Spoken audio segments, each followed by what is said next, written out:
U.S. troops deployed to Europe will begin training the Ukrainian military on howitzers and radar systems as part of a massive new weapons and security aid package announced Wednesday.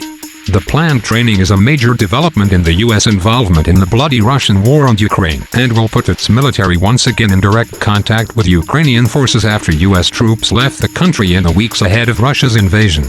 President Joe Biden has vowed that Americans will not fight in the country, and thousands of troops deployed to Eastern Europe have so far only guarded the border of the NATO alliance as the conflict rages next door. The new aid for Kyiv includes 18 of the U.S. military's 155mm howitzers and 12 counter-artillery and surveillance radar systems.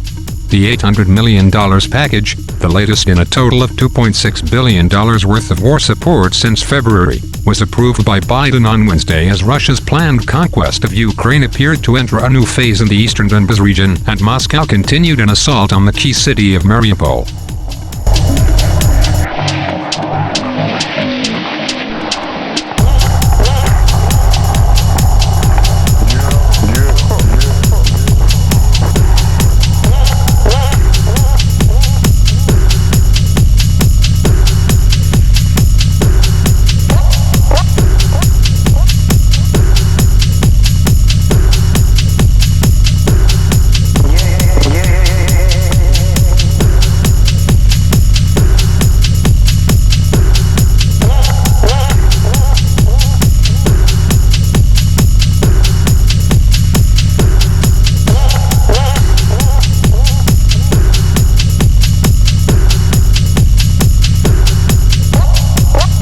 The artillery and radars, including the AN/TPQ-36 Firefinder and AN/MPQ-64 Sentinel, were among a lengthy list of hardware worked out with the Ukrainians in recent days and will require the U.S. military to provide guidance on how to use them. Pentagon spokesman: there are about 100,000 U.S. troops total in Europe, with about 14,000 of those being deployed in response to Russia's unprovoked invasion and floundering attempt to take over Ukraine, a former Soviet republic that has carefully nurtured independence and contact with the West since the end of the Cold War.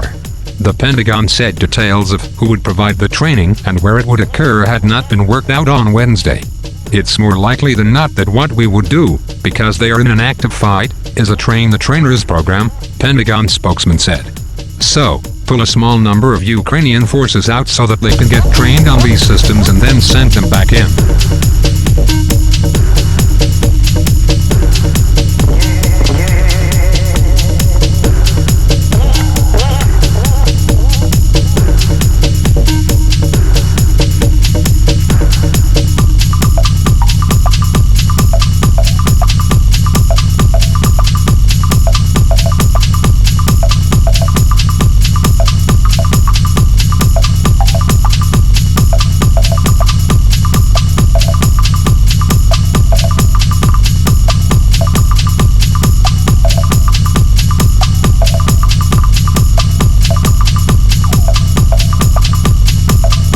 The security package also includes a myriad of other equipment. Ukraine is getting another 300 of the Switchblade drone missiles, as well as 11 Mi-17 helicopters that had been slated to go to Afghanistan, 2,000 optics and laser rangefinders, M18A1 Claymore anti-personnel mines, 200 M113 armored personnel carriers, 100 armored high-mobility multi-purpose wheeled vehicles, chemical and biological protective gear, and body armor and helmets. A mysterious, unmanned coastal defense vessel will also be donated by the Navy. The Pentagon refused to provide any details on the vessel, which appeared to be a ship drone not known to the public. U.S. troops may also be tapped to provide training to Ukrainians on the optics, Claymore mines and Switchblade drones.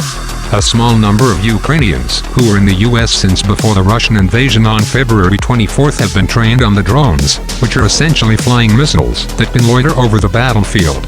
Those Ukrainians spoke with Defense Secretary Lloyd Austin on Sunday from Biloxi, Mississippi, before returning to Ukraine.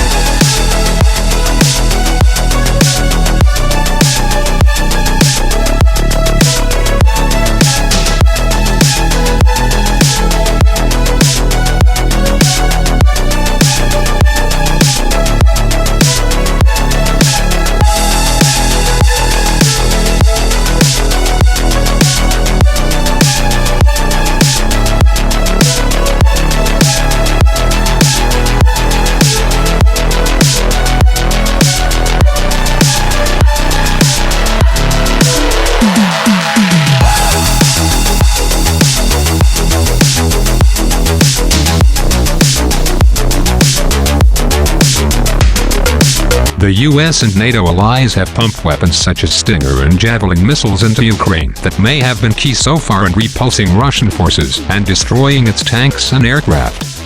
The new weapons approved Wednesday could further help give the Ukrainians an edge as Russia appears to refocus its forces on the breakaway Donbas region in the east, and continues its assault on the southern city of Mariupol, where victory could give Moscow a new opening to take other areas of the country. But Biden and the Pentagon have been careful about deeper involvement in the conflict over concerns of triggering an escalation. Russian President Vladimir Putin made a public vow of retaliation against any nations that oppose his invasion that was widely interpreted as a threat to use Russia's nuclear weapons. Pentagon spokesman said the U.S. training is just a continuation of the other types of support for Ukraine.